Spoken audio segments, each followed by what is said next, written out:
Hello friends, welcome to Zambia కబుర్లు. India నుంచి vegetable storage boxes వచ్చేసాయిగా.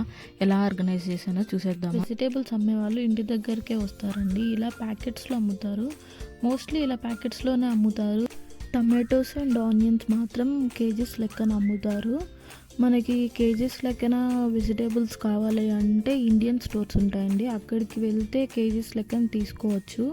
But ఇక్కడ వీళ్ళు పర్లేదు, రీజనబుల్గానే అమ్ముతారు కాబట్టి ఇంటి దగ్గరకు వచ్చినప్పుడే నేను మోస్ట్లీ తీసేసుకుంటాను వెజిటేబుల్స్ అన్నీ. ఇప్పుడు ఫర్ ఎగ్జాంపుల్ ఆ ప్యాకెట్ 10 కోచా అంటే 1 కోచా అనేది మన ఇండియన్ రూపీస్లో 3.99 రూపీస్ అండి. క్యారెట్స్ 10 కోచాకి అమ్మారు. 10 కోచా అంటే ఎంతో మీరు ఇండియన్ రూపీస్లో కమెంట్ చేయండి. అలాగే పచ్చిమిర్చి తొడిమలు తీసేసి పెడితే కొద్దిగా ఫ్రెష్గా ఉంటాయి, అందుకని నేను తొడిమలు తీసేసాను.